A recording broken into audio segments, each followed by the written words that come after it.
Wednesday, the 12th. Good afternoon. Michigan football.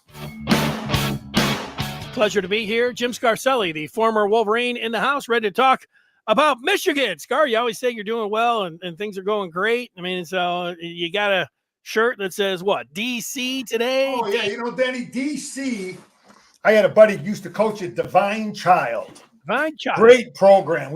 Michigan has a lot of history with that school. The great Bill McCartney won a state championship in football and basketball in the same year as the same coach. He was the head coach of football and won a state championship in both sports. You talk about a coach. I played with a great Divine Child guy, Jim Herman, great player. Then he went on to be a great coach. Defensive coordinator at the DC for the 1997 national championship team. That's right. And I remember showing Pat Shermer around on his recruiting trip. We tried to get him hard, but he went to Michigan State. And, you know, he's I think he's coaching with Prime now, but he's been all over. He was a head coach in the NFL. Pat Shermer, Jim Herman, Bill McCartney, Divine Child. And then, you know, we got Aiden Hutchinson. So, yeah, we got a history there. Great school. Yeah, and Gary Danielson, he didn't go to Michigan, but didn't Gary Danielson go to Divine Child? That's right. I think he did, yep. Yeah. Oh, yeah. Yeah, that's right. It's in southeast Michigan, too. I mean, Catholic Central was kind of in my neck of the woods, being a Livonia high school attendee. So that was always CC. A lot of the players go there. You got Brother Rice, and you got Orchard Lake St. Mary's, and then Divine Child's in the area as well. So a lot of those, big-time programs there. So you got a DC. Sure. Denny, you coach long enough, you acquire a lot of T-shirts from a lot of different places.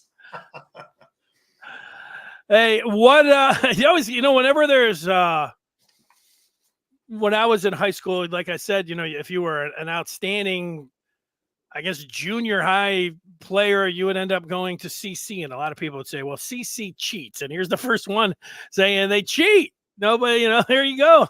They have since 2000. There you go. Oh, I think maybe he's talking about Ohio State. I thought he was talking about some of the, the Catholic schools in the area. Did the Catholic schools ever, grab some players that would have been going to play for you, Scar, at the last moment? They're like, hey, we're going over to Orchard Lake St. Mary's. They talk to kids. You're not supposed to talk to guys. I had it. I ran into it as a coach. Yeah. And, and it's discouraging and, whatever. We can go down. Dan, we could have a whole episode on that. Don't get me going on that. I coach at a public school. So, all right, Aaron, go blue, baby. There you go. Well, Sherrone Moore talked to, your guy.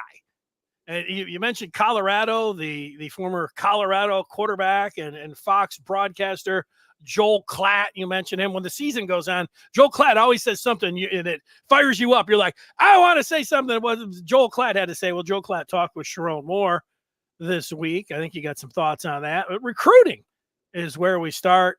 Scar, and Michigan has picked up, since we last spoke, a commitment, and his name is Jalen Williams. And he's got good size at 6'6", 250, defensive end out of Palatine, Illinois, a 4-star defensive end. This is for 2025. You have any thoughts on? Yeah, this kid's a stud, man. This is the kind of guy you got to get. You want to beat Alabama, you want to beat Ohio State, you want to beat Georgia. These are the kind of kids that they're recruiting. And we got one. This is a Kenny Grant, Hinton, Mozzie Smith type of inside guy. This is a great pickup. Win the state of Illinois. Everybody wanted him. So I'm fired up about this kid, man. You know something he said? I read one of his statements, Denny. His kid talked about a lot of things about Michigan. He talked about the alumni base. How about that? In this day and age of all it is NIL and, the bag, he talked about the alumni base, which is great to hear a kid have enough sense to understand, when you get done playing, who's going to help me get a job? What kind of network do we have out there that can help us? And anyway, that was great to hear that. It's a great pickup. Slowly, we're grinding, Denny. Slowly, we're grinding. We don't want to pick up a bunch of 3-stars now. That's the thing. Michigan has to be cautious So far, we're all 4 and 5 star guys. These guys are all 4 stars. So Michigan has to be real cautious. They used to say that Michigan didn't recruit, they selected back in the day, right? They select. You don't want to offer a guy too early that you're not absolutely sure on, and then you get all these commitments from guys that, 3-star kids. So I'm gonna be patient. I'm looking at 6 good-looking kids right there that are highly recruited guys. Yeah, they like all of these guys, and we talked about Marshall, who's going to be looking around and taking some official visits. He's the most highly rated, but that's kind of the game you play. And what you're talking about, some of these guys, like a lot of these guys say the right thing, and then at the end, it ultimately does come down to some money because they're torn, but not all of them. There are some guys out there that, hey, a couple thousand here or 50,000 there, whatever. It's some of these guys are a Michigan profile where they're not quite the 5 stars, they're 4 stars, and they're close, and you never know exactly how the staff feels about them. Like they might feel like Eli Owens is the best tight end of the country. You don't know about those kind of things like what you're talking about when it comes down to 3 stars. Yeah, those are the guys that get the offers the last week before signing day. That you're gonna, if it's looking like you're not getting some of these 4 and 5 star kids, then you get the call late for some of those guys. But Denny, I looked. We had a story about the international kid, the German connection, another German guy. We got a lot of guys from that neck of the woods. We have a reputation. Quiddy Pay, a lot of African kids. I think we have that good reputation as a university in Germany with the Wagner brothers, even though it's hoop. But we brought a bunch of German football guys in. But that kid looked good. I looked at his film. I can see why Michigan, Nebraska, some people are looking at that big linebacker. He's an athletic kid. So he's we're taking a look at him. Right. Can't think of the kid's name, but anyway, German kid. Welshoff, I mean, we've had he's come through. There's on this year's team, Manuel Bagel, who's also a commitment, who I believe is German as well. So I think Klein is German, right? Well, that name's Marlon Klein. Okay. I thought he was a German kid. Maybe. He could be. He could be. He may have. Sometimes they spend their formative years in Germany and then they come over and go like to Connecticut or something like that. Yeah. And then you think, I don't know, is he German and whatever. So, all that stuff. You have a good reputation with 1 or 2 of them, and then the pipeline starts. Everybody, hey, Michigan's where you want to go. You're a German kid. They treat you good. Well, speaking of international, Loring making the show international today. He says, "Go Blue" from Toronto. Well, there you go. Yeah, Danny, I worked the football camp back in the day up in Canada, Toronto. I think I may have told you that. I'm trying to make a long story short. At the end of the day, we camped with these kids. We coached them. We taught them. We had a bonfire at the end of the day, hot dogs. The kids go out in their car, say, we're going to come right back. We got to get some snacks. They roll back in with a case of beer. Oh. Okay, they're 19 years old. You can drink beer in Canada, 19-year-old kid. We're like, what the hell kind of camp is this? These guys are drinking beer, smoking cigarettes. Anyway, that was my Toronto football camp experience. Guys were drinking beers next to the coaches at a camp. How about that? It was legal. We couldn't do nothing about it. Can't stop them, man. It's legal.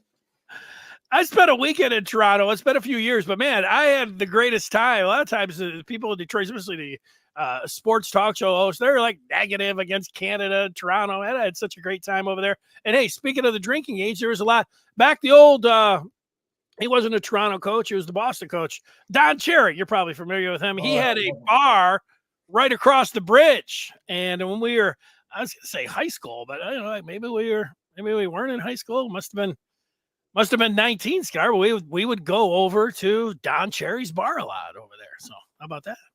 Yeah. Okay, that's for me. Talking about recruiting real quick, All right, yeah. I think that Michigan, we should really have an advantage with some of these running backs. I'm kind of questioning. We Davison kid looks like he's Ohio State, but there's certain positions I see where we might struggle. Some like receiver. Yeah. Tight ends, offensive line, running backs. Man, you got to take a look at Michigan. We should be doing good with that. I have a theory on why Michigan struggles with 5-star running backs. And I think it comes down to now in the offseason this year, NFL running backs did really good. They moved around to a lot of different teams, but they got paid. But it's one of the narratives over the last 3 years is, hey, running back's not the position. You don't want to take one in the first round. I know the Lions did. It worked out with Gibbs, but there's a lot of people that look at the value of the running back, the money that you're giving running backs. You don't want to give big money to running backs. You just can plug guys in. You can sit around arguing about that all day. I think if you get rated as a 5-star, I think there's coaches in the 5-star running back ears to say, look, you're only going to have so many chances to get paid. You only have so much tread over there. You know, the average length of time to spend in the NFL as a running back, that's the lowest of any position. So strike while the iron's hot. I think so you're saying that because of that position, a kid may be more likely to look at the bag. Yes, I think he's going to go to the highest.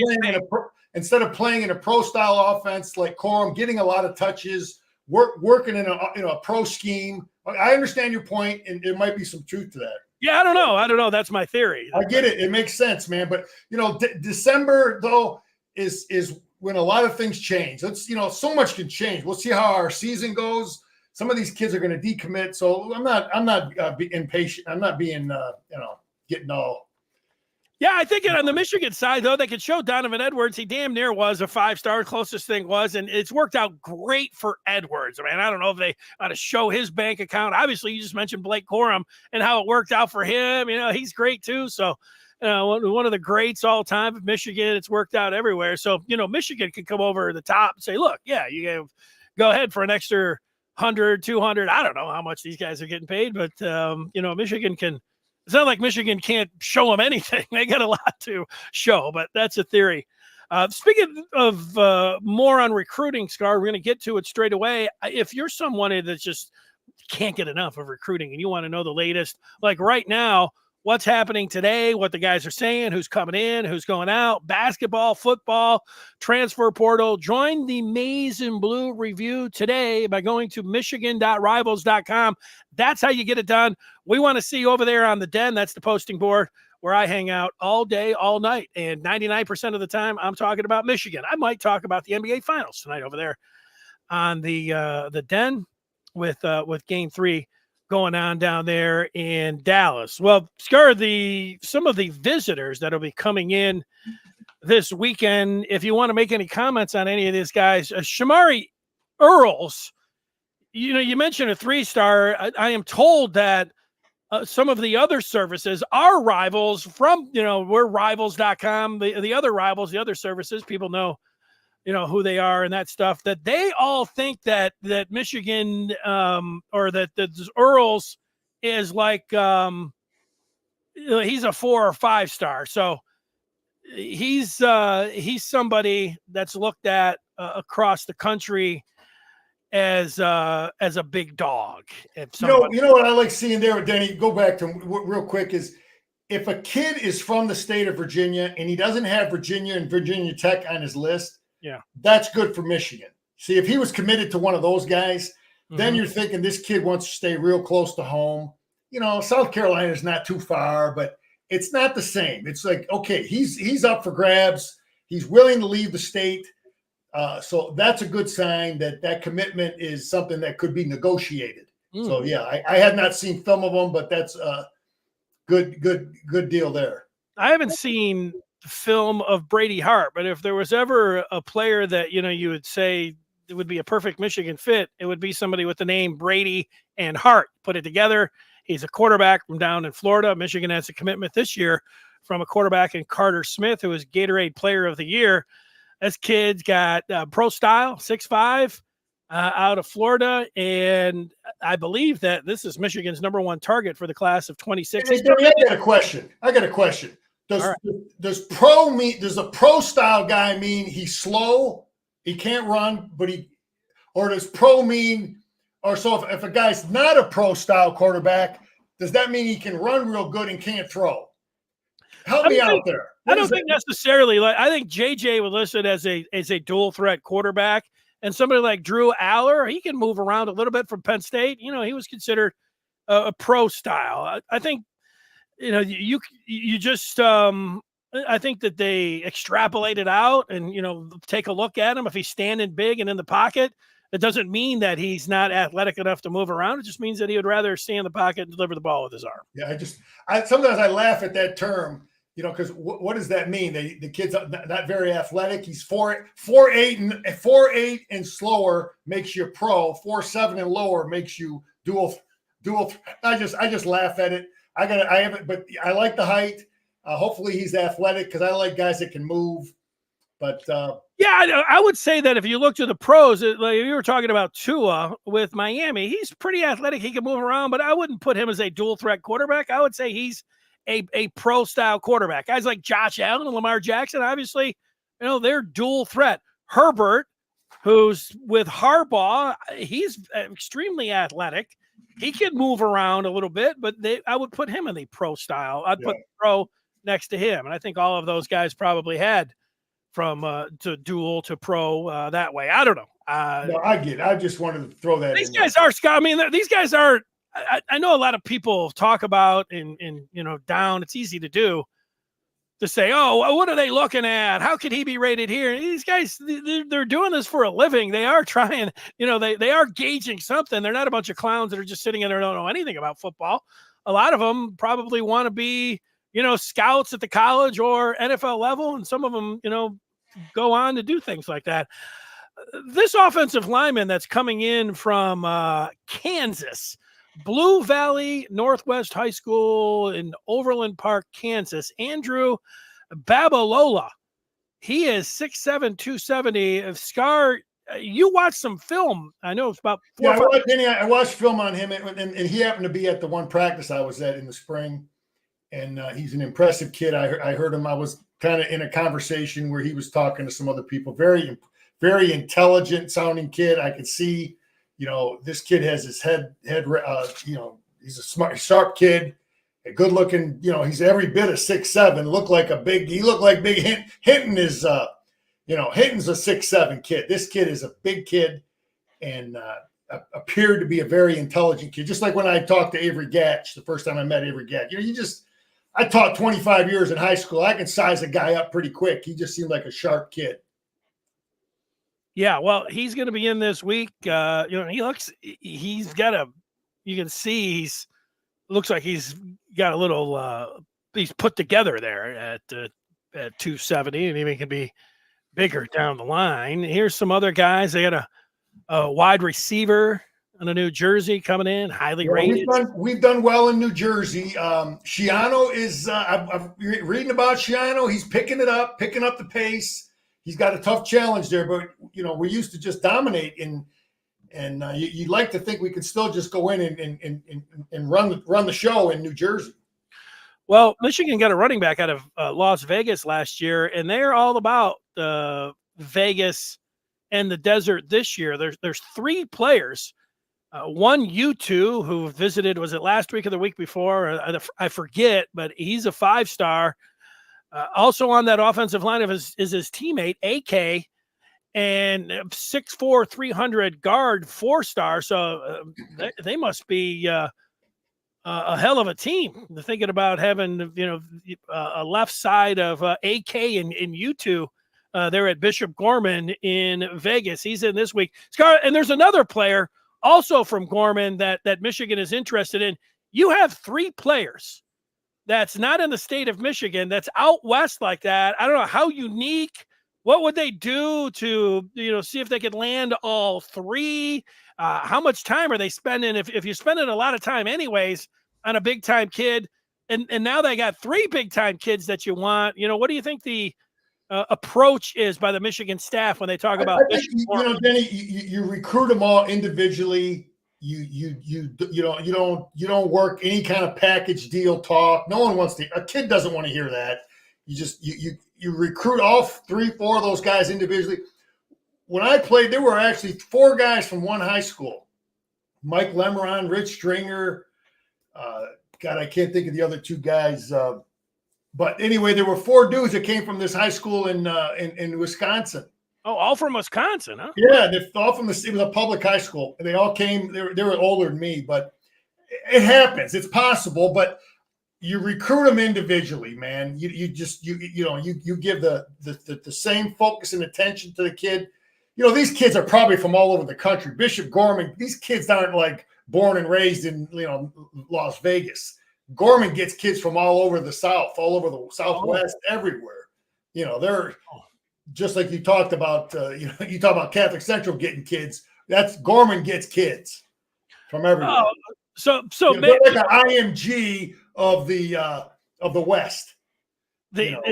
Bishop Gorman, I'm taking that's a Catholic school in Sin City, in Las Vegas. Yeah. So they're I don't know, maybe Scar, maybe if they land all three, I'm going to get a shirt that says BG right here. Right there you go. There. So anyway, they have players every year. They've had players. They got big donors, big pockets, and But yeah, you recruit them individually, Denny. No kid wants to think that they're part of a package deal. They want love, man. You hear kids talk about the kids are getting recruited. Hey, man, they're giving me the love, right? Yeah. You want that individual love, and that's how I would approach it if I'm a coach recruiting those kids.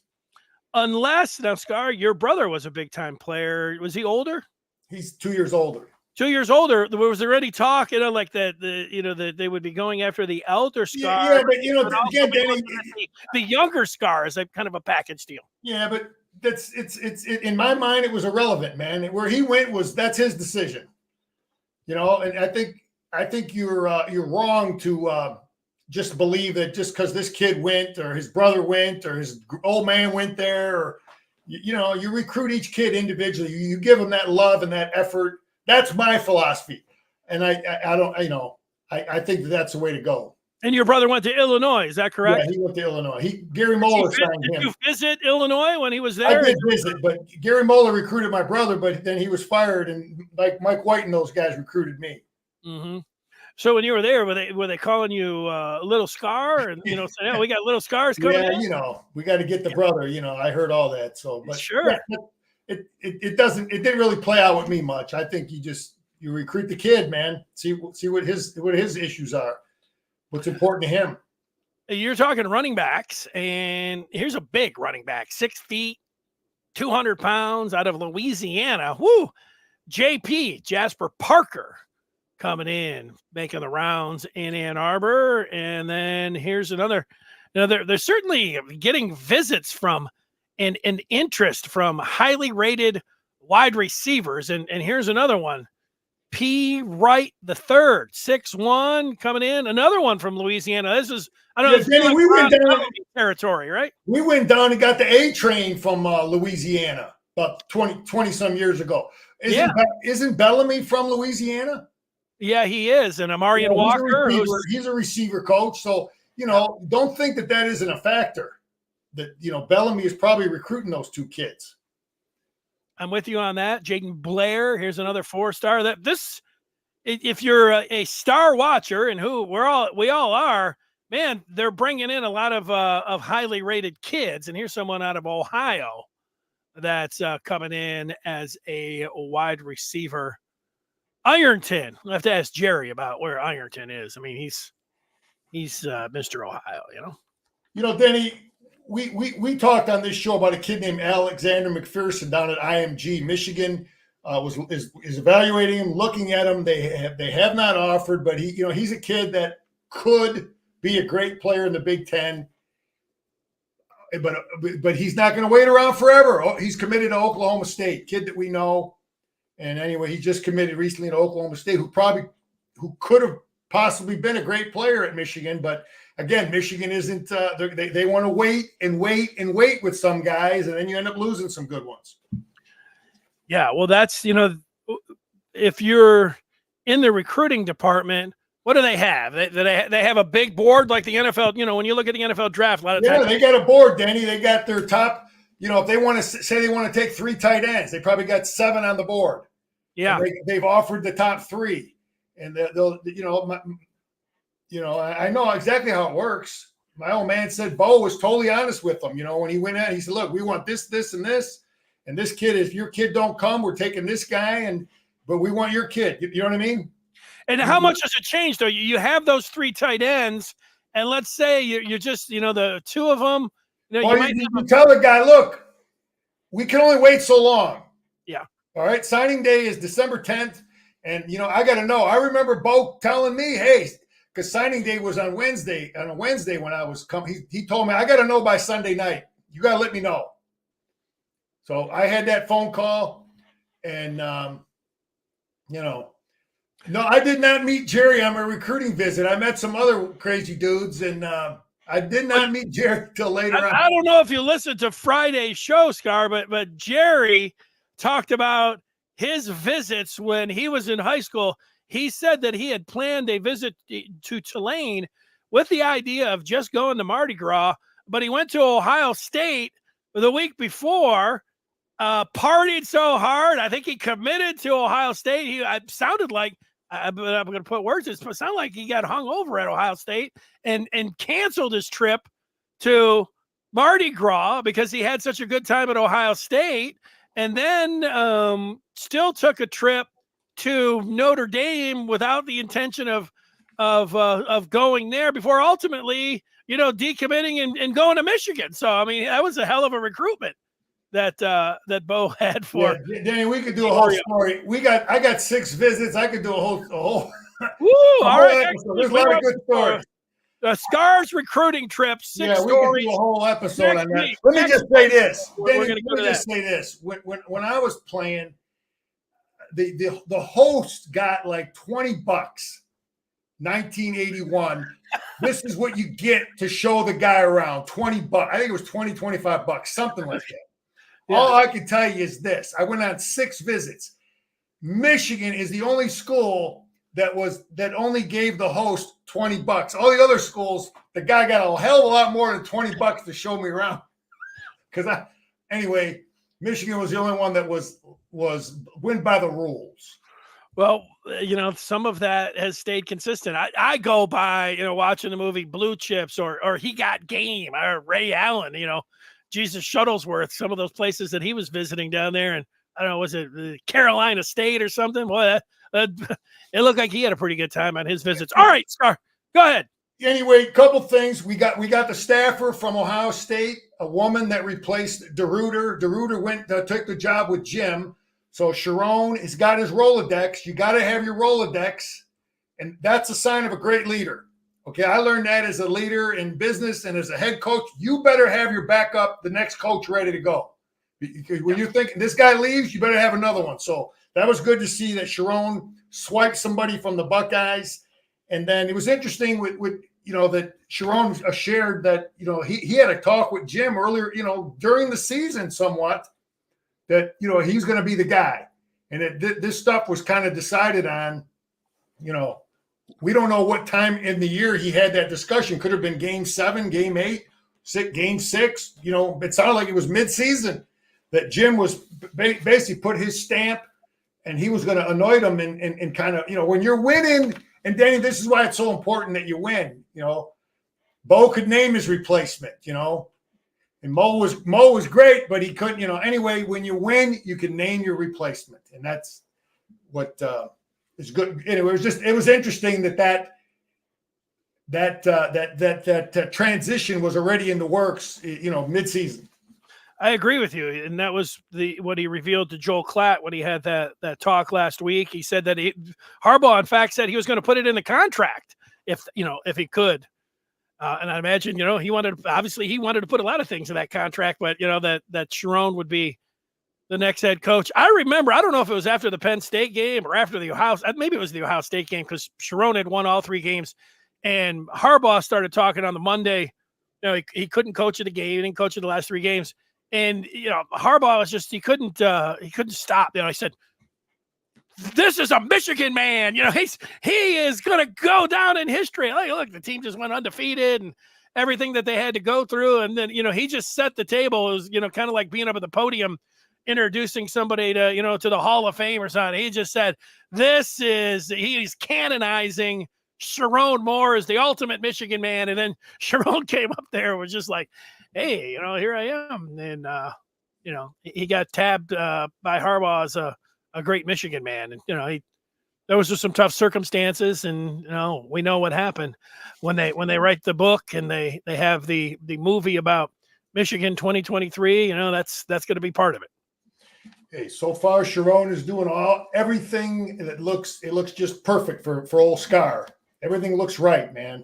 Scar, speaking of the Hall of Fame, the College Football Hall of Fame, you looked at I don't know if it was a story or what, but they didn't automatically, they're not thinking that the former coach Mike Leach, who passed away over the last couple of years, that you're saying that the College Football Hall of Fame does not look at Mike Leach as a Hall of Famer. Is that what they have a hard mathematical statistic? 60%. You got to win 60%, 600 batting average of your games, and I just don't think that's fair.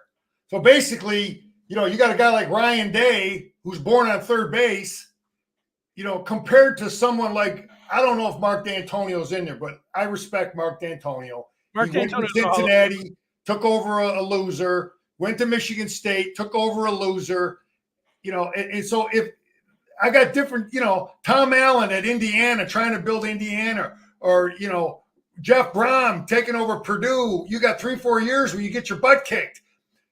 And Leach always took over crummy programs. So, Texas Tech, Washington State, and then Mississippi State, he always took over, he wasn't born on third base like some of these other guys. So I guess I debate. I don't totally agree with their formula that you got to have a hard, 600 batting average, regardless of who the hell you, what kind of programs you inherited and had to build. That doesn't always say what kind of coach you are. No, I would say I haven't looked at the criteria, but I would say that that's stupid. You could go somewhere and toil for 5 years and be under 500. Then you could go somewhere and turn things around. And I think when you look at Mike Leach, he is such an innovator. He changed the game. How many teams are running what Mike Leach? He's a Mike Leach disciple. There got to be a dozen.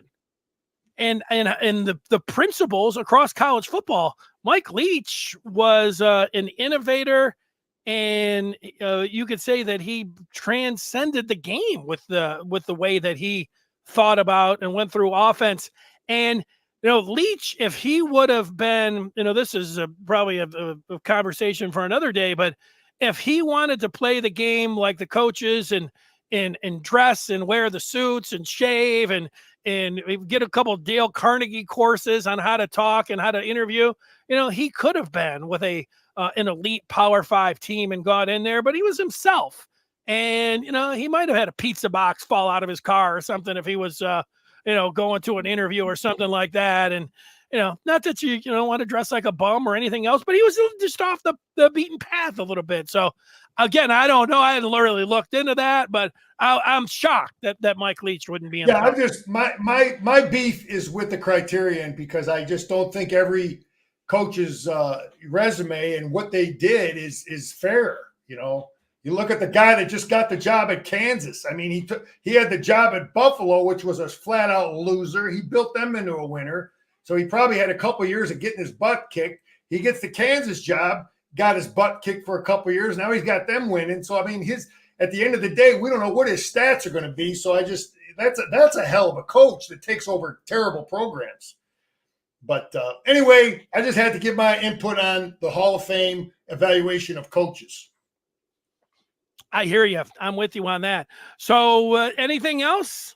I saw, which I was really shocked to see this, Denny, that Leah, the former Tagaloa, the kid from Maryland, the quarterback, he's already been in 2 training camps, and they cut him from Seattle and Arizona. I just was so high on that kid.